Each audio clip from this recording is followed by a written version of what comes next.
If you're new in town or just new to this whole podcast thing, you're tuning in to Lore by Night, the podcast that discusses all things vampiric with no fear of breaching the Masquerade. In this episode, we continue to unravel the mysteries behind the remaining Underworld Kingdoms and the origins, motives and cultures of the Wraiths that claim them as their homes. This episode will focus on Karta, the Dark Kingdom of Clay.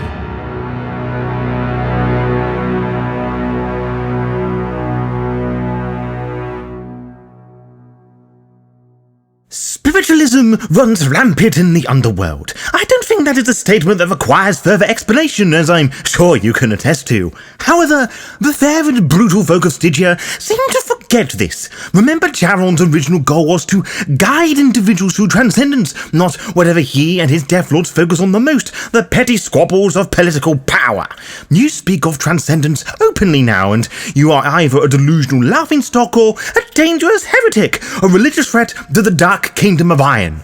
The concept of transcendence, however, is a lot more accepted in other parts of the underworld, or at least if we were to look at them from a Western perspective. As much as Stygia likes to claim dominance in the underworld, there are many places where its dictatorship cannot reach, and transcendence can be sought as a desolate dream.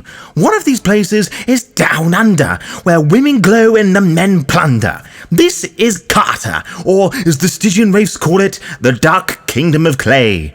If my clue wasn't obvious enough, Karta is the realm in the Tempest that belongs to the Aboriginal people of Australia. Its very name comes from the Karta Pindinya, translating literally as Island of the Dead in the language of the Kaurna people, or however it's pronounced. I'm terribly sorry for that. Anywho, in English, this is Kangaroo Island, which lies south of Australia. The native population of Aboriginal Australians that once occupied the island, sometimes referred to as the Kartan people, disappeared from the archaeological record sometime after the land became an island following the rising sea levels with the last glacial period some 10,000 years ago. It was subsequently settled intermittently by sailors and whalers in the early 19th century, and from 1836 on a permanent basis during the British colonialism of the South Australia. This mirrored with settlers of Stygia, which technically still owns their so-called Dark Kingdom of Clay, with some of the necropoli representing that. The legions and the anacreons serve their purpose, but it is the renegades and heretics that outnumber the officials here, allowing the land to accommodate said rebels, particularly the renegades. The children of Kuei-Jin, who we will discuss fully momentarily, do not have an allegiance with Stygia. In more philosophical terms, the lack of a tyrannical emperor's presence allows the people of Karta to be free with their spiritual tyranny, as it were. Beyond this, the Shadowlands cling to the past in the form of rural nightmares of drab and drear wilderness. Anything older than 150 years exists in the Australian Shadowlands, whilst anything newer does not, according to our research, that is. These are said to be avoided by the Aboriginal Wraiths, which makes sense, as they are often home by the Regency and Victorian-era British Wraiths, causing much friction with the natives. Karta, in the context of our Waverley discussions, is an ancient red rocky island that rises high from the Tempest, whose origins date back to the Sundering, when life and death were first separated. Its surface is a heat-blasted plain of scorched earth and caves where only the ghosts of infants and elders come after death, as per Aboriginal belief that death is only natural amongst the very old and the very young. Since the invasion of the British shook up the culture and environment, Aborigines of all ages themselves in Karta. What is found outside of the cities is cracked, dry and dusty, as maelstroms take the form of swirling clouds of choking red dust, rather than the rolling cloud storms elsewhere in the underworld. The Tempest, however, is a separate mess altogether. Much like the continent proper, the Shadowlands of Karta is barren and deserted, with very few byways leading to it. Those that do exist are incredibly dangerous, as a rolling black rain of endlessly storming clouds is the fearsome danger here. Curiously, it is said that this cloud is meant to be the manifestation of the guilt of the Stygian Wraiths for the crime crimes they and their ancestors committed against the Aboriginal people.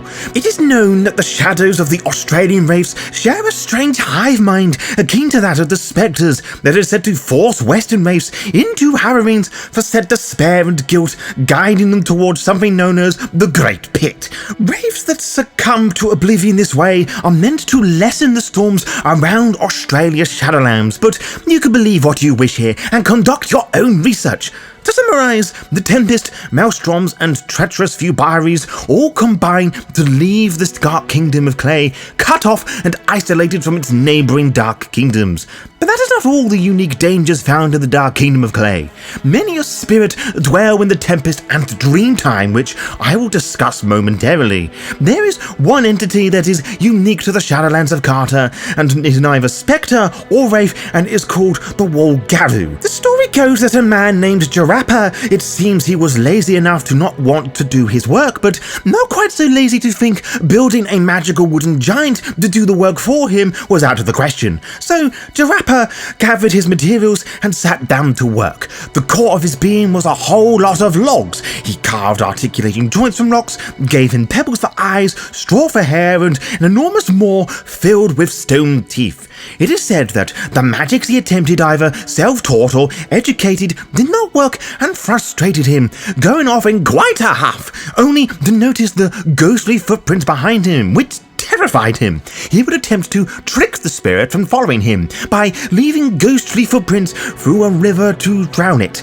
This didn't work, leading it straight to his village, where he lived on for many years, devouring any soul who committed, even leaned towards evil. Jarappa did not create life, but death, in the form of twigs, logs with glowing red eyes coated in red orchid wax. The Walgaru is said to haunt the Australian Shadowlands as a self-appointed judge of the dead, slaying those wraiths it believes to have broken the law, presumably by dealings with the quick or having a bloody good eye. Our research has determined that it is contrary creatures whose decisions are often impartial, hasty, and ill-considered. If it finds an unworthy wraith, it will attempt to devour the wraith, along with its pathos. But who was the first to step on what is perhaps the oldest of the Dark Kingdoms?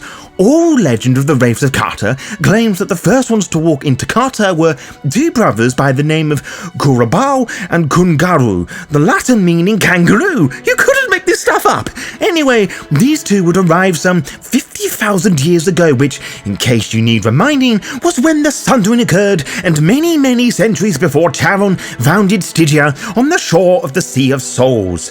The brothers were both clever and curious, learning all that there was about life by the time they had reached adulthood.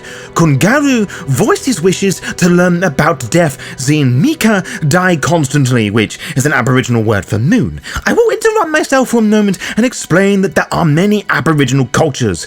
In most Aboriginal cultures, the sun is a woman and the moon is a man. Some Aboriginal communities describe the sun woman pursuing the moon man across the sky from day to day, occasionally meeting during an eclipse. The Yongle people call moon Nglindi, and two travels across the sky. But to return to the tale, Kungaru was scolded by his father, saying that one should only know about death when it was time for them to die, as that was the law.